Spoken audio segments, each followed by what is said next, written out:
Afternoon. We are live.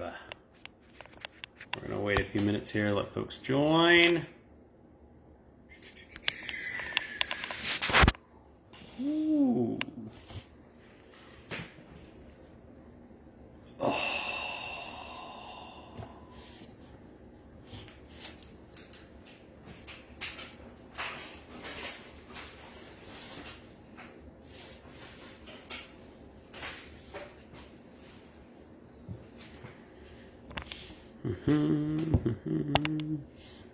Hello, Mealworms are us. Welcome.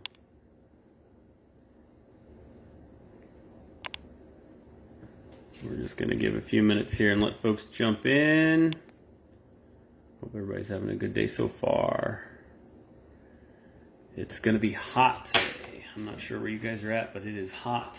Although we are, so central Missouri, it's only going to get up to like 98, 97, something like that. So I don't know that we're going to hit triple digits. So I am thankful for that.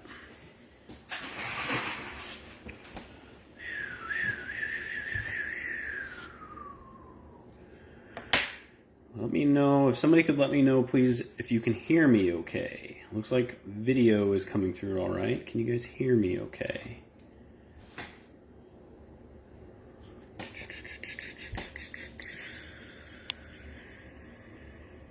Mary, Shane, Sherry, thanks for jumping in.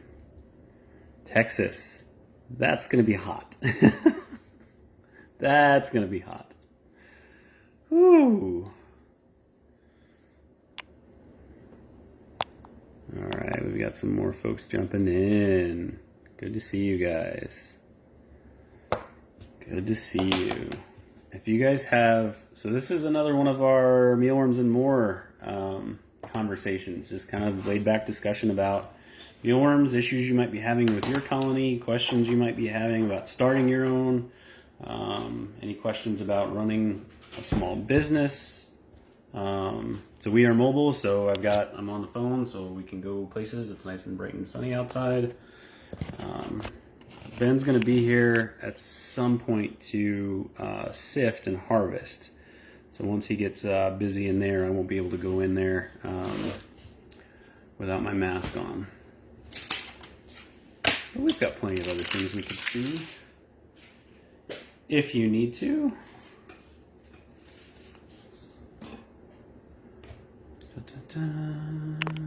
We'll give it, let's say, till 12:05 Central. 12:05 Central, 5 after.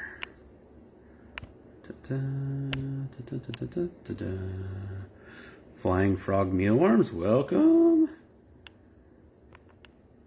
It's interesting that it shows 10 people watching, but I can't see a list of everyone. So I would say hello to you, but Facebook won't show me. So it's just us.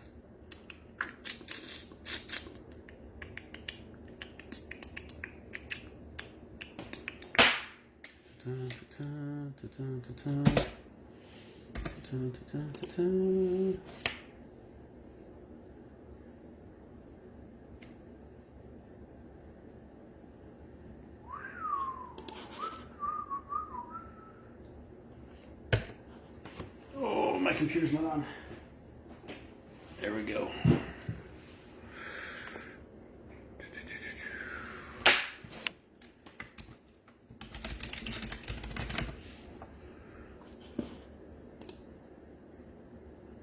I cleaned the air conditioner this morning.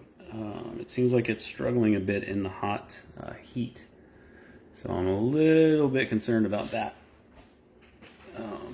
So I cleaned that out this morning to make sure it could get a nice, efficient cooling going on. It seems to be doing okay, but the heat of the afternoon will be the big test. So right now I'm just using a standard window air conditioning unit. I want to say it's 14,000 BTUs, but it gets really dusty in the farm. So I went through and cleaned it out real well. I'll probably need to do that once or twice a month, maybe more frequently depending on how dusty it gets. All right, let's get rolling. So good afternoon, good morning, good evening. I am located in central Missouri. My name is Justin. I'm an admin here in the group, part of the team with Scott and Max, and I run Midwest Mealworms. So I started doing these live events for folks to be able to connect, talk about issues that are going on, things that are happening, questions you might have, whether it's about raising your own, whether it's about shipping, receiving, any questions you've got about processes we do here. If you're wanting to run your own farm, open forum basically. And I am mobile, so we could get up and walk around if there's something you want to see. I'm in my office right now. But basically it's a Q&A session. Lots to talk about if you've got questions about what's going on with you, and we will go from there. Sherry, what's the best way to care for nurseries? Do you spray the substrate with water for moisture? By nurseries, I'm assuming that you mean small, like freshly hatched babies, right? So like you swap the beetles out, or the freshly hatched mealworms are dropping through a mesh into a tray, and you've got super small baby mealworms from a nursery perspective. If that's not correct, please let me know. But we'll go off that for now. So right now, I don't provide any moisture for bins until they are at least 4 weeks old. I want to be able to see movement in there. Perfect, thank you for the confirmation. I want to be able to see movement in the tray before I start adding things like water gel crystals and whatnot. If I do add any food for moisture sources, like carrots, potatoes, things like that, I'll generally cut them up a bit smaller, or put them through the slicer, the dicer a little bit more, like more than one time, so it gets into smaller pieces so that it can spread across the tray. Because when you're a tiny little mealworm, if you're over in one corner of the tray, like way up here, to go all the way over here and get that piece of moisture is a long trip. And so a lot of energy spent there. So I haven't been feeding until they're 4 weeks old. We keep the farm at 70% to 75% humidity though. So those babies are absorbing. I do think that there is benefit to providing moisture though, outside of the deficit from a labor perspective. If you have a way to spray them, I think that that's going to work. I've tried doing that with sort of automation, but I need some more costly items to do that. So I would like to be able to automate it to where I could just hook up some sprayers, set them on the trays, and let them run routinely throughout the day so that that moisture doesn't build up. You don't want to put so much moisture in there. It's basically the same rule of thumb, Sherry, as adding carrots, potatoes, things like that, as far as spraying. Spraying is going to lead to the tendency to spray too much, to where it's either not going to be eaten, or it's going to start creating real crusty, hard substrate. But I think that there is a good balance there. Like if you can get a spritzer or a sprayer for a single tray and spray it in there, you're probably not going to hurt anything. And once those mealworms are moving around a little bit in there, it also helps to break up some of that crispiness that might happen from the top of the layer of substrate. So I think that there's definitely an option there. And I have seen like some of the bigger, like the robot run facilities, as they're moving their trays around, part of what they're doing is they're looking at the moisture content in that bin, using sensors to see what level it's at, and then spraying that bin with water, maybe something else in there, I don't know, but it's at least water, spraying it into that bin to give them some moisture. So I think spraying is probably one of the more cost-effective methods from a input perspective, because water in the United States at least is fairly cheap. But from a labor perspective, until you can get some more of the automation stuff, and really what you need is just timers. And what I'm finding is I experimented with, what were they? They were for watering plants in your garden. Just little sprayers, little sprayer heads, plastic, fairly cheap. But what they resulted in was they can't handle the pressure needed to create the misting as opposed to a direct spray over a number of trays. So when I did it with 2 or 3 trays, they worked great. When I did it with a whole stack of 15 trays, what I found is that it was just kind of dripping out. There wasn't enough pressure. And so if you increase the pressure in it, you're going to need a better sprayer head to be able to spray that in a nice, fine, and consistent pattern. Yasik, source of water. Do you know any plants which grow fast enough to give mealworms and are not expensive? I do not, at least not in the U.S. I would be really interested in bamboo to see if they would, if that has to be processed at all for them to be able to eat it. Hey Dylan, thanks for jumping in. But the other things, like one of the things that we've played with here is grass clippings. So when I'll mow the lawn at our place, I'll take some of the grass clippings and put them into a tray, and they get eaten. I've grabbed clover, thrown that on there, that gets eaten. The problem is, like right now in the U.S. And in Missouri at least, we're in a drought scenario, and so my yard, I haven't mowed that thing in a month and a half. I don't water it; I just kind of let it do its thing, and so it's not growing. If I watered it, then of course it would probably be growing. But those are, clovers, grasses; those things grow pretty prolifically. I don't know if there's any sort of, like from a hay perspective. I'm curious about it. I haven't tried it yet though. But mealworms are going to eat any kind of nutrient you put in there. So from leaves off of trees to scraps, leaves off of your plants, if you're growing a garden, they'll eat that stuff pretty readily. We've actually fed cannabis leaves. There's a local grower here that is raising cannabis, and so we've been able to procure some of those leaves, throw them in there, and they eat those leaves.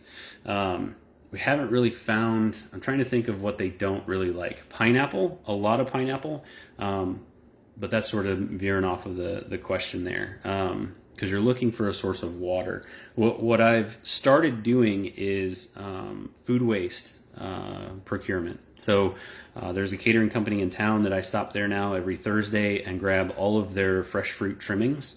So pineapple cores, pineapple skins. In the last batch there was mango, what else?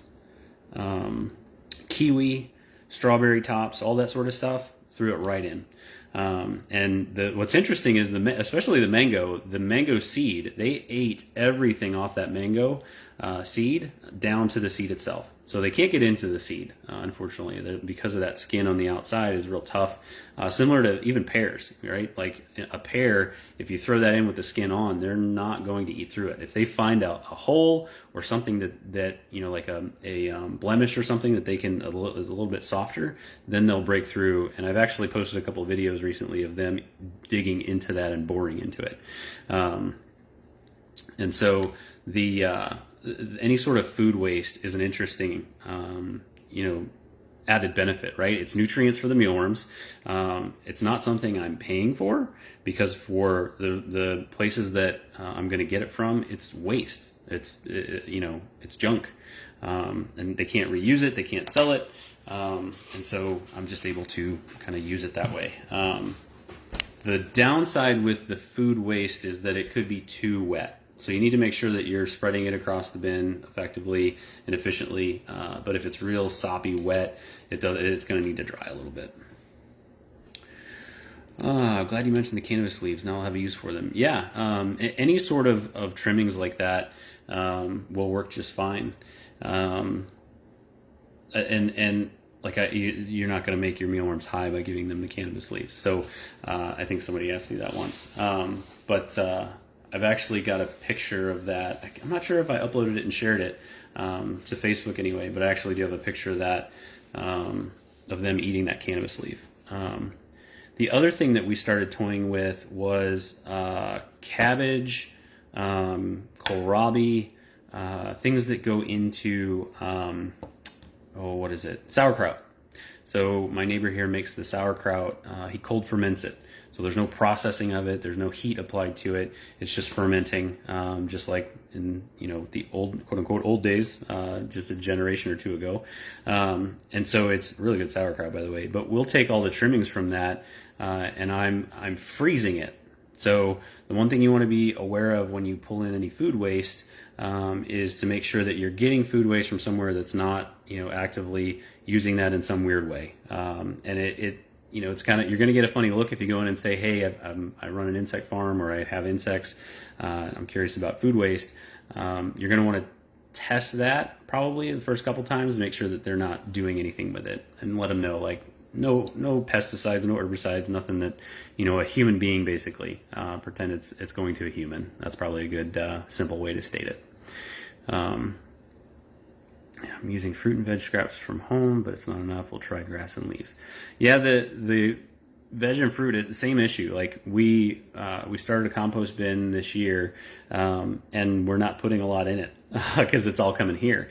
But it goes really quickly. What I noticed is the food that we were able to get this past Thursday was gone the next day. So it's going to take quite a bit. And then the next challenge is really how to store that, how to keep it, how to process that a little bit. Like they had, a full pineapple is, yay big. And so they had big slices of the outside skin, and I did have to cut that up, right? So there's going to be some potential labor involved there. But what we found by using the sauerkraut leftovers is that the mealworms were much more active, and they were growing much faster. And that makes total sense, right? Good nutrition in, good inputs in, and they're going to grow much faster. And so that's one of the benefits is, at some point it's probably worth the labor. And once you get a good rhythm going, it's going to work out really well. One of the things that I'm going to do is the place where my friend does all of his prep work is a commercial kitchen that small farmers can rent, by the hour to go in and work in a certified, human grade commercial kitchen. And so I'm going to reach out to that kitchen and just kind of say, hey, food waste, who can I talk to that's there? I'll take it. And that's one of the things I found is you need to have a routine schedule for stuff like that, because if you can't set up a good routine, then it's inconvenient for the folks that you're going to get that food waste from. So how often do you... Marjorie, hey! How often do you sift your baby mealworm bins, or do you have the bins with screens in them? Also, are you making your bins with screens, or do you purchase them from somewhere? So first question about sifting the baby mealworm bins. We don't sift those until they are either totally out of bran or they're big enough to harvest. What we're finding is in the new farm, the amount of bran we're putting in doesn't seem to be enough to keep them until they're big. So we're going to try to put in a little bit more bran, and we're probably looking at 1.5 inches to start with. And then we aren't messing with those until they're older. So the frass kind of just stays in there and settles to the bottom.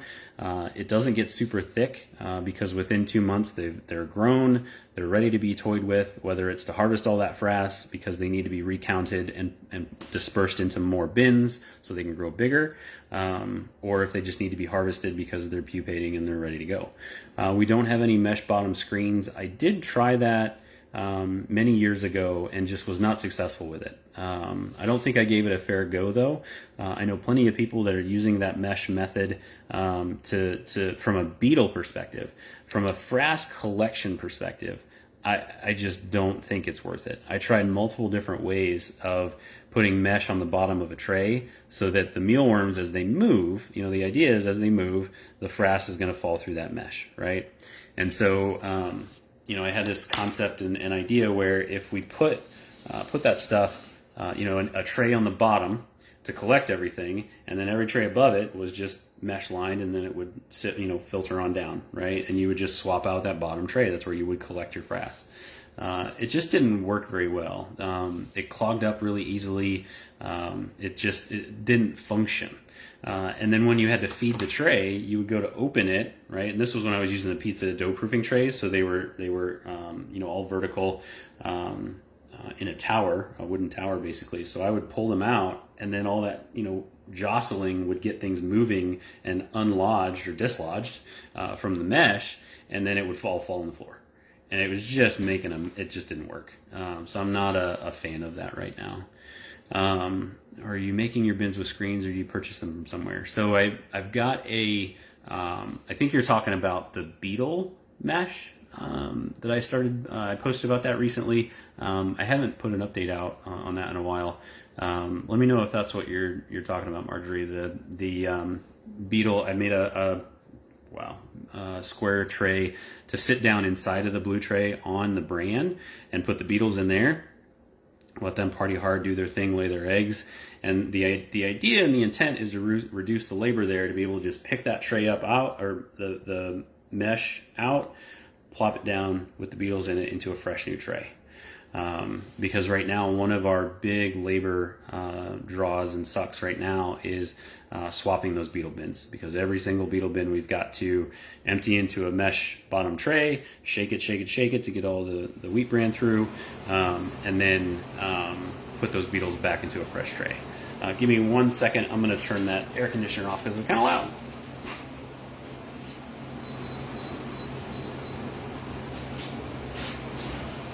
Okay, there we go. Oatmeal or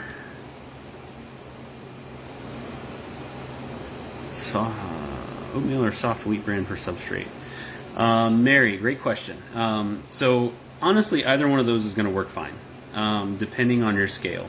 So where I don't like oatmeal is if you start to get into, let's say 10, 12, 15 trays of mealworms, whether that be just beetles, pupa, etc., because the oatmeal is difficult to sift and sort things out. So if you've got a pupa bin, for example, and you need to go through and sift your pupa, oatmeal it's just more laborious to get that through the sifter, or to get it through the device, than the wheat bran is. I also find that the oat is really heavy and dense, and so you can't put it in as thick as you can with wheat bran.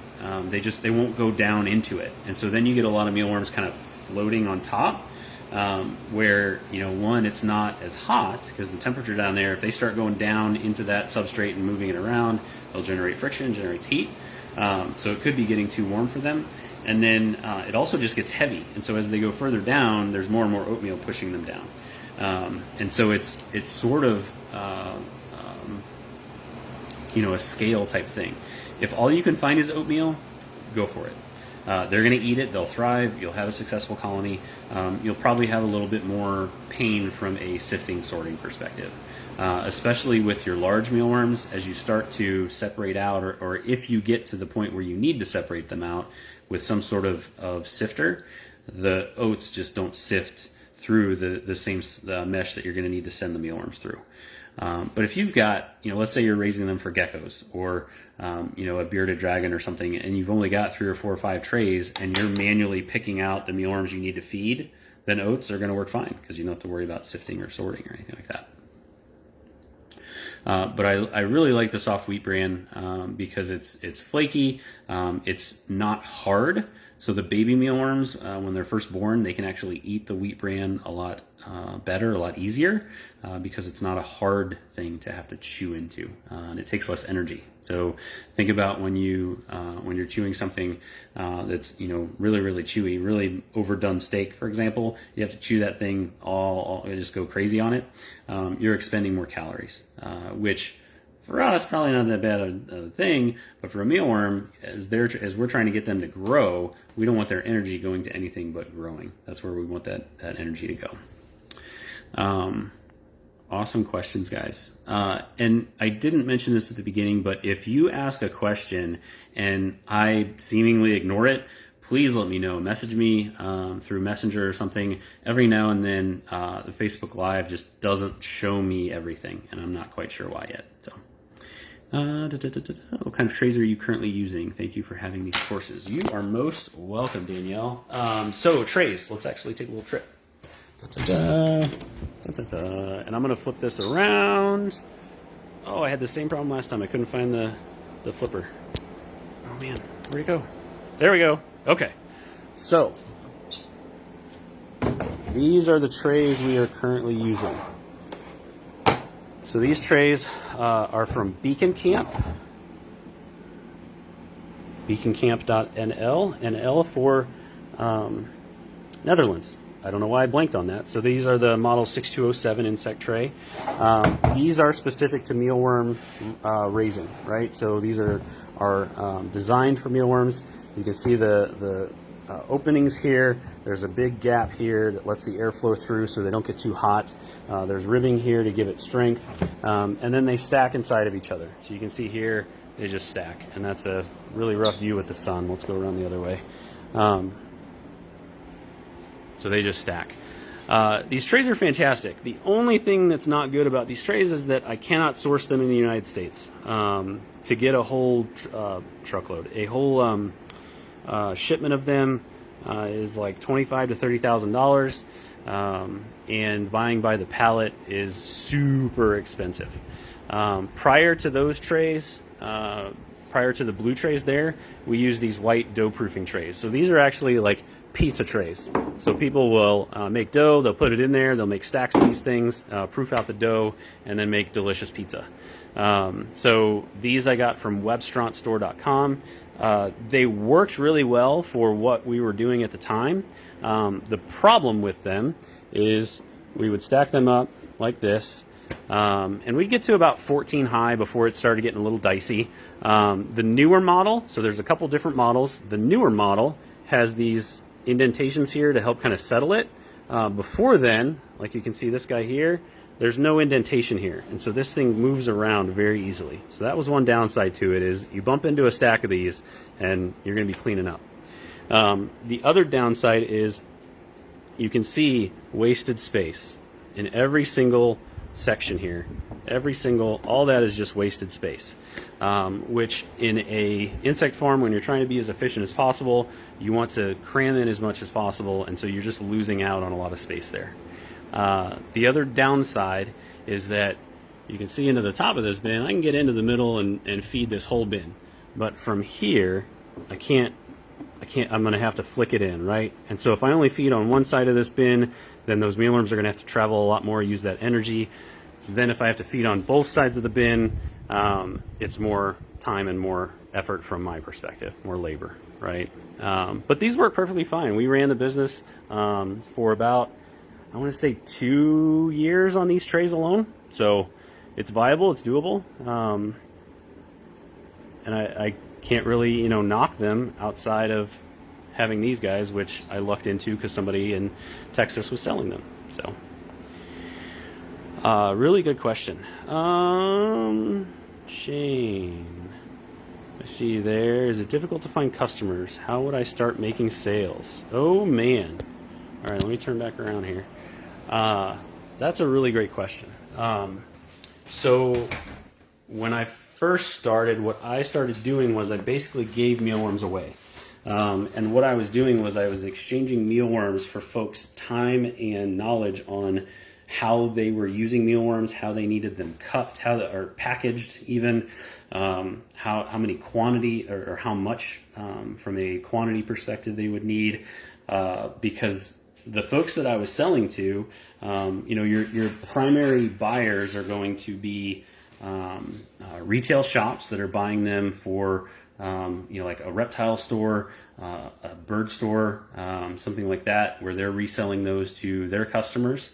That's going to be one set of people. And then you've got folks that you're just direct to sale, like, business to consumer, where you're selling to somebody who's going to then take those and feed them directly to their poultry, to their reptiles, whatever it is. And so what I did is I would trade mealworms for, hey, can you tell me how you use these? What do you do? Is this, the right quantity? Do you want wheat bran in it? Do you not want wheat bran in it?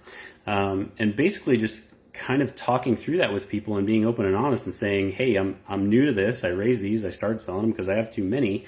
What are you using it for? Right? Like, how do you use them? And really, I had to learn more about reptiles and chickens than I ever thought I would need to. But it was helpful because, if I'm talking to somebody who is going to buy for a single reptile, then more than likely they're going to want them, in a cup like this and store them in the fridge.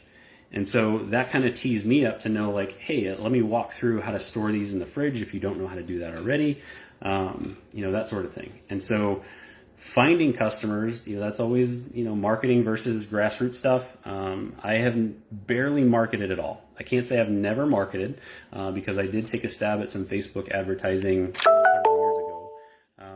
But but that didn't pan out. I didn't really get deep into it, but it began to be an expense that wasn't worth it. I probably wasn't doing it as well as I could have. So then I just started posting in a lot of Facebook groups, and then started answering a lot of questions to folks that would post in those different groups. It did take some time, but once folks knew I was there, then they would start branching out and telling people, that sort of thing.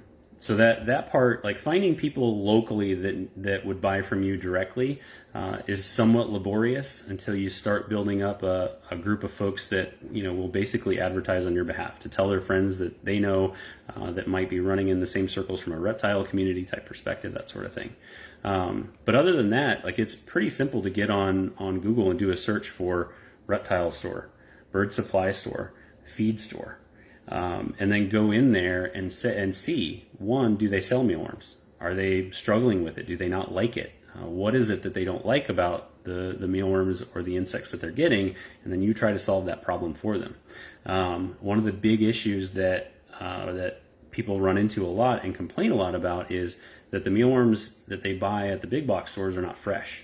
And that makes total sense, right? Because they'll come in a shipment, they get put on a shelf or put in a fridge and just left, right? And it's the employees aren't trained how to take care of them, and quite frankly, they probably don't have the time because there's not enough of them in the store, so they don't feed them every so often to take care of them. And so one of the things that, an edge that local producers will have is to be able to walk in and say, I'll have fresh mealworms for you all the time. I'll swap them out for you potentially if you don't want to do a consignment type deal. If you want to buy them outright, that's fine. I'll sell them directly to you, and just kind of see what it is that is problematic. And it may be that they're just not knowledgeable about it. Like, if they don't know that, you go into a feed store, they may not know that they're getting people that walk in and buy bird seed that might also buy mealworms. And then you could pull in reptile folks, which will then, expand their customer base. And so it's just a conversation with those folks then. So finding those businesses is not hard, right? That's just a search. The hard part is walking in and actually talking to them. But you can't really practice that. So that's a go in and talk to them and see what they need and see if you can help, that sort of thing. And the first two places I went, Born Feed and Bird's Eye View, I walked in and I said, hey, I raise mealworms. I'm not selling anywhere locally now. I've never done that before. Do you have any interest in that? And we just started talking. And so right out of the gate, they both knew that I was inexperienced from a business perspective. But I admitted that, I was open about it, and we talked, and I learned what I needed to know from them in about 15 minutes, and then I put a package together for them. So that was one of the biggest hurdles to get through. Danielle, question here. Did you purchase your sifters or make yours? If you made yours, can you tell us what size mesh you used? Both. So we're going to take a little trip. And I do have a hard stop today at the top of the hour. I have another meeting, but it is only 33 after, so we've got time. Let me check and see if Ben's in here yet. He is not. All right. So, let me turn this around again. We are on the hunt for the sifters. So you'll see the green sifters there. Very, very normal thing. Those get posted a lot in the group. Those get attached to the sifter here. And we sift out, harvest and sift everything from a frass perspective into the tub. Then we also have this tower, and there's different size mesh.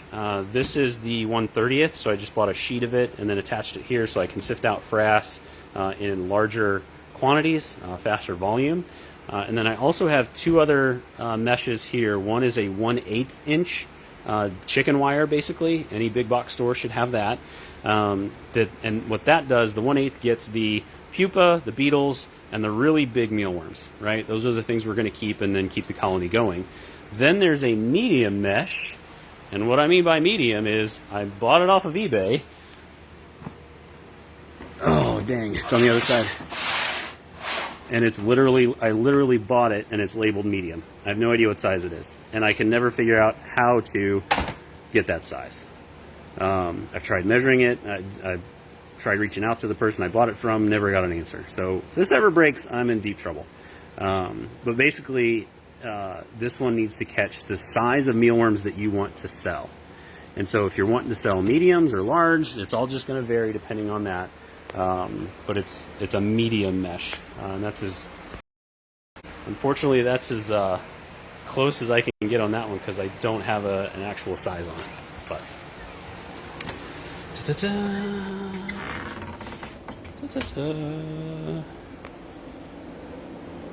the oatmeal, Keith, good feedback. Put the oatmeal through a food processor or blender to chop it up a little. Don't make flour. Yeah, breaking it up a little. That way it sifts better and easier. If you're doing small batches, that would probably work really well. That's a good suggestion. Thank you, Keith. Marjorie, can you show your beetle mesh tray setup? Also, what is your process for keeping the pupa separate from the beetles? I have a tray inside of a bin, but I find the beetles don't fall down into the bran, but rather stay on top. Let me read this one more time. Can you show your beetle mesh tray setup? Yes, we can go to look at that. What's your process for keeping the pupa separate from the beetles? Keeping the pupa separate from the beetles. Yeah. So one of the things I do want to improve is that beetle pupa scenario. Right now, we are putting all that... Oh, you don't need to look at me. Let's turn this around. Right now, we are using the paper towel method. And so we're really not keeping them separate. We got a whole boatload of them here to go through. But basically we're putting a layer of pupa in there and then the paper towel and grabbing the beetles off of here. And then what this allows us to do is we can get all these beetles and then count them out. Because what we're doing is we're putting 1,500 beetles in each one of these trays. And so I would rather have an accurate count and go through the process of this labor of separating them out instead of using like a pupa, what are they called? The trays. I can't remember, but like the thing where you put the pupa on top and then they hatch and they crawl off, right? I experimented with that a little bit. It just wasn't consistent. It wasn't what I wanted it to be. So this is our current process right now. The mesh that I talked about was actually this guy. So I made this out of an aluminum channel and some 1/8 inch mesh, and it's intended to sit down in this tray. So I custom made this for the size that I needed. And what I found is I had a couple of issues. One, I've got a hole right here, and so beetles were escaping. And two, this wasn't tall enough. So I think this is 1 inch right now, and I'm probably going to need to get that 1.5 inches, maybe even 2 inches. What I don't want though is I don't want it so tall that it comes up over this, because I want to be able to throw in the moisture sources that they're going to need. And so the intent with this is that it actually lays on the wheat bran, and then when we're ready to swap them out, all we have to do is pick this up, put it in a new tray. So that's the goal with that one. All right. Any suggestions for keeping dust down while sifting? Yes. So this is a squirrel cage fan. So that is a fan from an HVAC, indoor HVAC system. That's the blower. And so all that does is you built a box. These are 20 by 20 filters. And then we turn this guy on to help pull the particulates out of the air. One of the things I would like to be able to test is I'd like to be able to get a particulate meter to be able to measure whether or not this thing is functioning. I feel like it is, but I'd like to see the data first. But that's what we're doing right now. The other thing we do is we normally turn on that exhaust fan. And so that exhaust fan, it exhausts there, and it draws from right there above the door. That flap opens up and then allows the air in. So that way we're exchanging air and pulling that dust out as well. Good question, Caitlin. Deformed beetles. Mary, did you ask a question about that? Deformed beetles. The deformed beetles usually occur based on dehydrated pupa. So dehydrated beetles are a thing, or deformed beetles are a thing. Like, there's one here. There's maybe one there. There's one there. It happens. It's not the end of the world. They're going to be deformed every now and then. I would say if a bulk of your mealworms are deformed, or mealworms, your beetles are deformed, you probably have a moisture issue with the larva before they pupate, because they're not going to be able to get air moisture whenever they're pupa. And then once they're born, like right when they're fresh mealworms or fresh beetles, you want to make sure that they've got a moisture source. That way they can eat heartily. All right, so we'll just sort of pan out here to some mealworms. Out here, Joe, primary market is fishing. I've got a couple lined up for now, one repeat bulk and one single purchase from word of mouth. Can at least start with them. Yes, definitely. What style of mesh do you recommend? A lot of what I find is for screen doors and windows. Metal. 100% metal. So that way it's going to last. This chicken wire is metal. This I know was metal, the medium mesh, and then I'm using, where'd it go? Sorry if I'm making anybody dizzy. I'll try to move a little slower. This is all metal, stainless steel, because I want this to last, right? So it's a steeper price than like the nylon or the mesh stuff that you might be able to get for windows and whatnot. But this, every now and then I put weight on this. This holds really well. And works really well. So I would say metal, 100%. The vibration table that you were using for sifting, that guy? That is just a vibration exercise plate. Both times, so I've purchased 2 of these. The first one I used for probably 2 to 3 years, and then it finally broke. This one we've had since then, probably 1.5 to 2 years. I might need to look into getting a backup so I don't get stuck. Now that I think about that, but this is just a vibration exercise machine, vibration exercise plate. I searched for those keywords on eBay and found a seller in the US and bought one. It was less than $100 at the time. I don't know what brand it is. Brand doesn't really matter from my perspective, because they change all the time. And basically it's the same components. So it's not like I bought, a DeWalt shaker. I don't even know if those exist, name brand type stuff. But this was just whatever came up in the eBay search. Caitlin, DIY air purifier. Yes. My dad's friend is a woodworker, and he had his shop in his basement. And so woodworkers always produce a lot of dust, and one of the solutions that he had was this type of thing. His was upside down with the filters on the bottom because he was hanging it on the ceiling.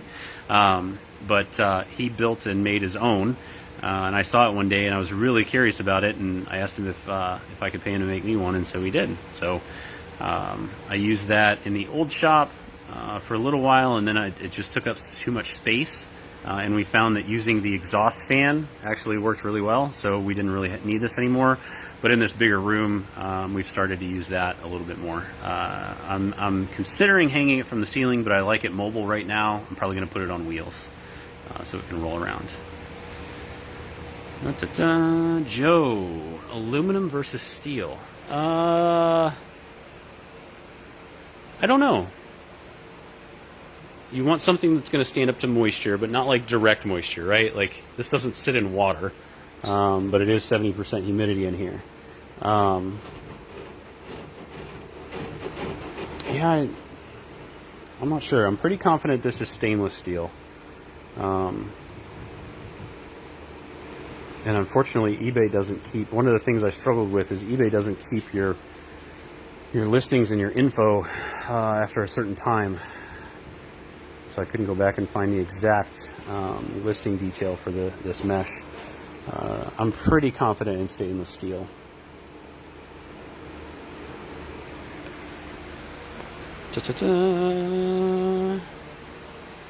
Gerard, any problems with spiders? Yes. So everything is, as I walk towards the wall here, everything is spray foamed and sealed around the edges. And so there are only so many places that, the spiders or insects from outside can get in. Obviously doors. This door actually leads to outside. And so we do spray, bug spray around all the exterior, along with the doors here. We will spray along these walls as well. So all the fans get shut off. all the exhaust is turned off, everything is moved away from the walls, and then we will very carefully spray along the bottom there, all the way to the corners and all the way around. Ben actually just did a real deep clean recently, so I'm probably going to be spraying in the next week or two. You do run the risk, though, obviously, that you're spraying an insecticide, so if that gets into a tray, it's obviously going to kill those mealworms. I don't spray anything on the floor in the middle, so occasionally we'll see something crawling across the middle. That just is what it is. Once it runs into the edges over there, though, that's the end of it. And I am slightly concerned. So we do have drains here. We are getting some output from this guy, but I'll probably put water in there every now and then just to make sure that nothing decides to come up that way. Good question. Is cucumber harmful? Mine have been going crazy over it. I've read different reports saying it's okay, and some say not to feed cucumbers. I slice it thin so it is eaten fast. Keith, why were people saying not to use cucumber? One of the reasons that comes to mind is it's very easy to overfeed and to have it mold. It's kind of like tomatoes. It's going to have a lot of moisture in it. But if you're cutting it up like you explained and you're being mindful of it, and you're not putting too much in at a time, right? If you had just fed your mealworms, like if this bin had just been heavily fed with moisture, and then I plopped in an entire cucumber, even if I cut it up and move it around, that stuff is probably just going to sink into the bottom where the frass is here, is starting to build up, and because they're not going to eat it as fast, they're not as thirsty. But I can't, like, from a, is cucumber bad for them to ingest in general? No, not that I've heard or seen or experienced myself. So, all right. We're going to flip this back around.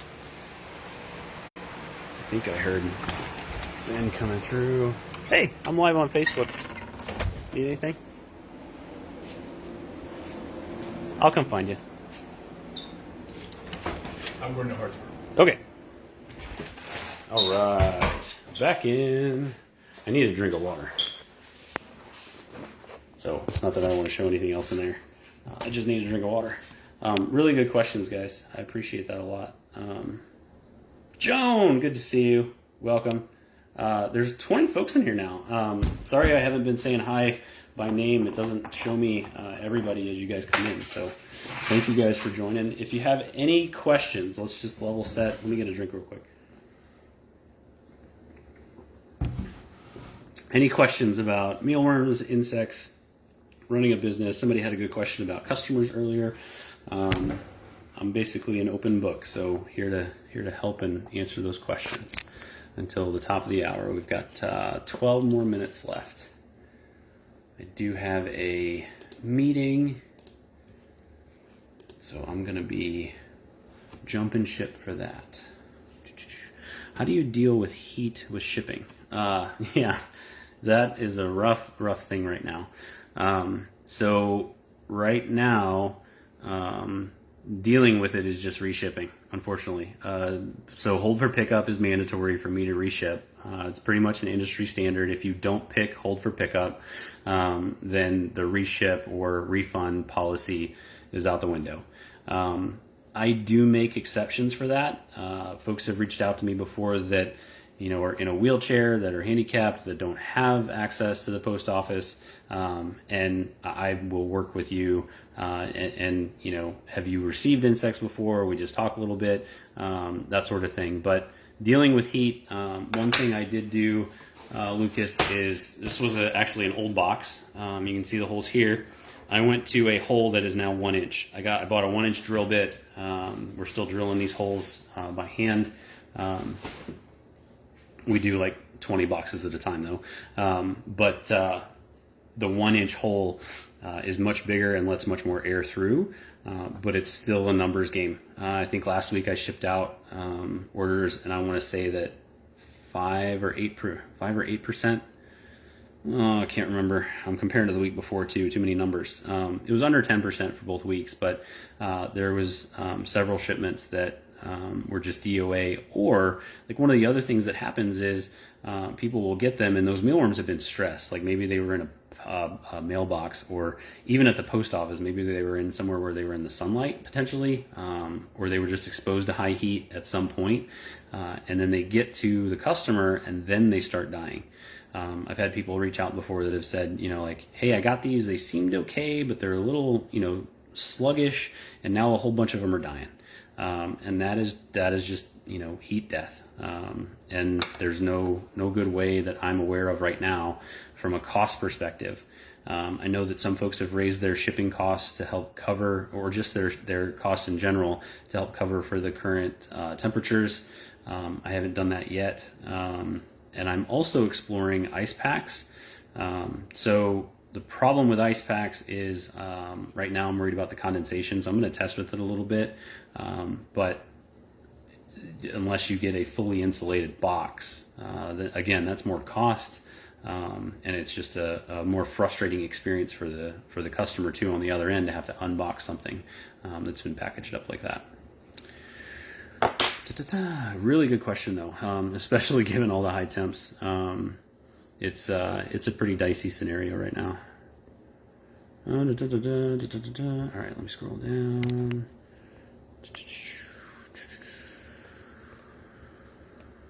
I keep seeing the same stuff over and over again. The scrolling within Facebook is not super great. I deal with heat when shipping. Come on, Facebook. There we go. Mealworms are us. Are you getting hits from customers paying with cryptocurrency? Not yet. I have tried to branch that out a little bit more. I'm not mentioning it as much as I was doing before, but I don't think folks are doing it just yet. There's a very small number of people that actually have even the number of wallets that exist. Like I personally dabble in cryptocurrency and NFTs, and I've got 5 or 6 wallets, and then the number of wallets period that have been created are still so tiny that your customer base of people that you have the potential to even get orders from, how many people out there actually buy mealworms in the United States, right? Not a ton. How many of those people have cryptocurrency or have wallets and are willing to go through that process and work with me to use cryptocurrency? So it's not prevalent yet. I really feel like it's going to get to that point though. Digital currency is here to stay. So I think it's something to play with. Not financial advice, obviously, but put in a little bit of money that you could lose that can go to zero. It's kind of like testing something out on mealworms, right? Test it out on some mealworms that you're willing to lose. If it works, great. If it doesn't, no harm, no foul. You at least got some experience from it. So I think cryptocurrency is going to be pretty big in the future. Danielle, do you have any special insurance as you run an insect farm? No, just regular insurance, right? To cover the materials that we have. I could go, so right now I don't have a policy on like the live insects themselves. There are some people that, think of like cattle ranchers, they'll carry insurance on their cattle, right? In the event that something happens, they have a backup there. But I don't have anything yet on the mealworms. It was kind of an odd topic when I talked to the person, but like things like equipment and machinery, the building isn't mine. So the building is not something that I pay insurance on. That's all part of the owner's responsibility, but the stuff within it. So all those trays, all the machinery, the dehydrator, the fridge, that sort of thing, any sort of product we have like the wheat bran, that's all covered under something I have to take care of. So it's not special insurance. It's just regular insurance that any person would be able to procure and have for their business. Joan, in contrast to overgrown cucumbers, I'm finding overgrown yellow squash is less apt to mold. Interesting. So everyone in the summer has overgrown squash, and so that is absolutely a good thing to try to do, is to procure that and then utilize it in the farm. I just saw a message pop up. Yes, this is a recorded session. Facebook will process it a bit afterwards, and then they'll post it to the group, and it'll be out there to be able to refer to again in the future. Any advice on pantry moths? I feel like we've run into those before.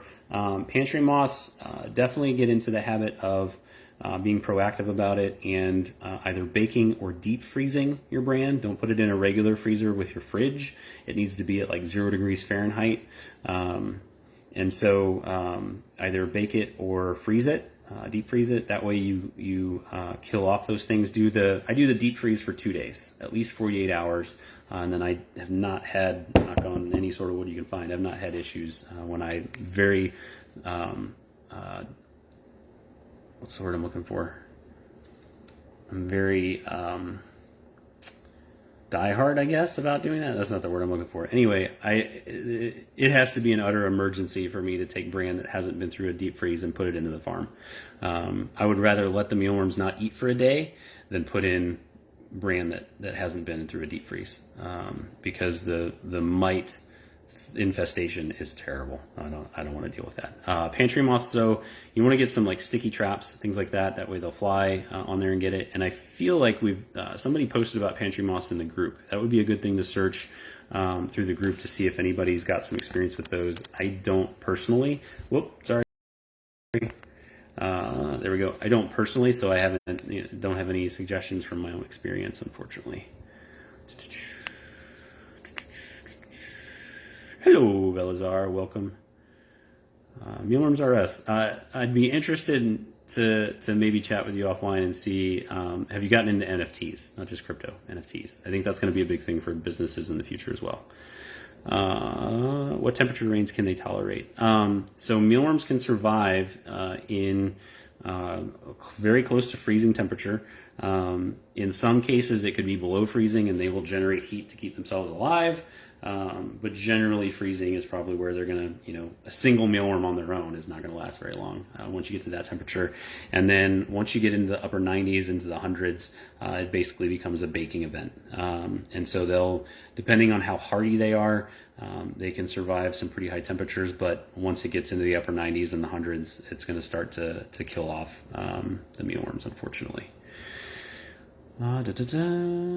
Lucas, only a few more minutes left here. Great questions, guys. If you ask a question, just real quick before I run out of time, if you ask a question and I didn't get to it, I will answer it once the live is posted. So all these questions, everything's in the live, and so I'll go through afterwards if I don't get to it, and I'll answer all those questions as well.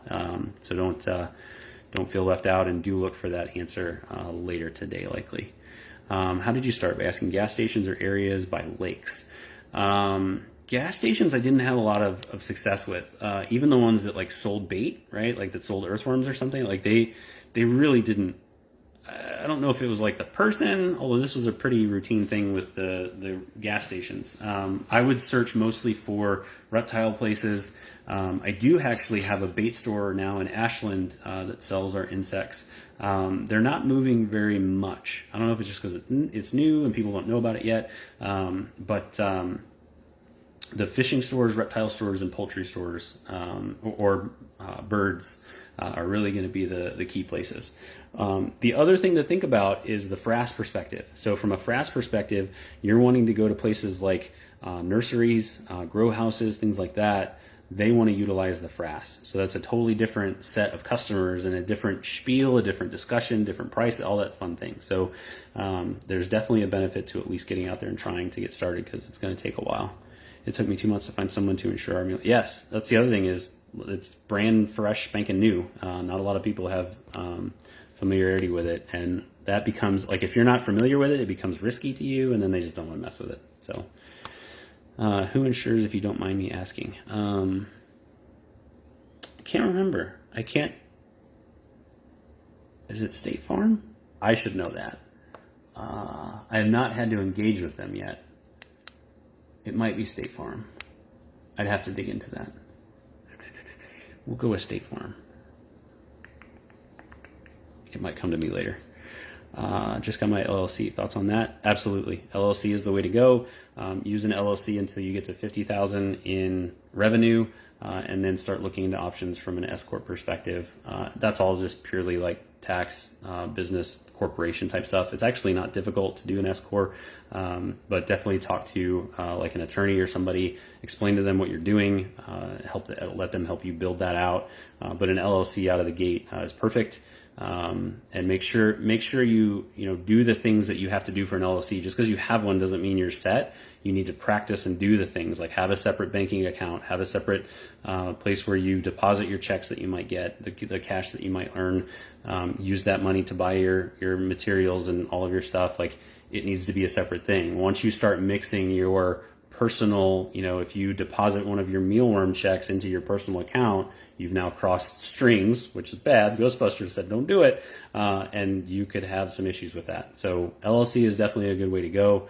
And then as you get bigger, then it becomes more of a tax sort of thing. And it's not I want to mention this at the top of the hour. I'm going to wrap things up.